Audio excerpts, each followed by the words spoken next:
John Cena और Roman Reigns भाई official हो चुके हैं रॉयल रंबल के लिए 30 मैन मैच में वो होने वाले हैं। ये दोनों तो ऑफिशियल होने वाले हैं, लेकिन 0-0 क्यों लिखा है? यही दोनों शुरुआत करेंगे क्या? हाँ, अभी वो रैंडम नंबर है इसमें। और इसके अलावा सोलो सिकोआ फाइनली रिटर्न करने वाले हैं स्मैकडाउन के ऊपर। 2 साल के बाद सोलो सिकोआ का रिटर्न होने वाला है भाई। लाजवाब, मजा आ जाएगा। मतलब भाई कोई एक हफ्ता नहीं आता है तो उसका रिटर्न हो जाता है, अच्छी बात है भाई। लेकिन भाई सोलो सिकोआ रिटर्न करने वाले हैं। और अब मैं तुम्हें बताता हूँ कि भाई कैसे भाई सोलो सिकोआ भी ब्लड लाइन को ज्वाइन कर सकते हैं, हमारी ओजी ब्लड लाइन को।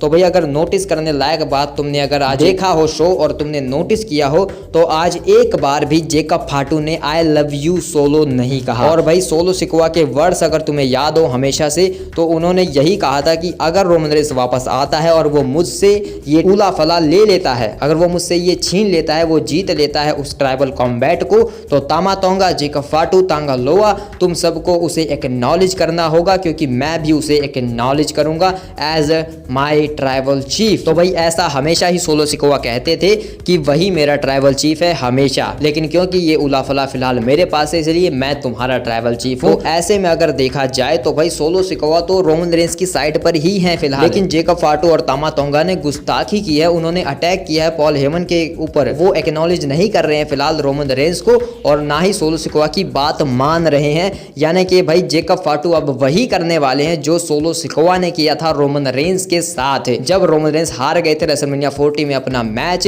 तो वो हार गए थे सोलो सिकोआ की नजरों में अपनी इज्जत, अपना ओहदा, जिस वजह से सोलो सिकोआ ने ये निर्णय लिया था कि वो होंगे अब से ट्राइबल चीफ। अब वो करेंगे सब कुछ कंट्रोल, क्योंकि रोमन रेंस अब किसी काम का नहीं रहा है। तो ऐसे में भाई जेकब फाटू को भी अब यही लग रहा है कि मेरा जो ट्राइबल चीफ था सोलो सिकोआ वो निकम्मा है, निठल्ला है, वो किसी काम का नहीं है और अब मैं ही हूं तुम्हारा ट्राइबल चीफ। तो जेकब फाटू अब एक्चुअल में जाने वाले हैं ट्राइबल चीफ बनने के लिए, वो बिट्रेल करने वाले हैं सोलो सिकोआ को। और अब चलने वाली है एक्चुअल में भाई OG blood line versus new blood line का एक नया चैप्टर, क्योंकि अगले हफ्ते सोलो सिकोआ के ऊपर अटैक होने वाला है जेकब फाटू की तरफ से। मतलब ऐसा मेरा सोचना है कि भाई हाँ ऐसी चीज हो सकती है, क्योंकि यही हो सकता है ब्लड लाइन का अगला चैप्टर, जिसमें भाई रोमन रेंस तो भाई अपना वो टाइटल लेने के लिए जा सकता है और सोलो सिकोआ जो है जिमी अपने ऊसोस भाइयों के साथ मिलकर जेकब फाटू की ब्लड लाइन से लड़ सकता है। तो ब्लड लाइन के टंटे अलग चलते रहेंगे और जो रोमन रेंस है वो भी अपनी स्टोरी अलग चलाते रहेंगे।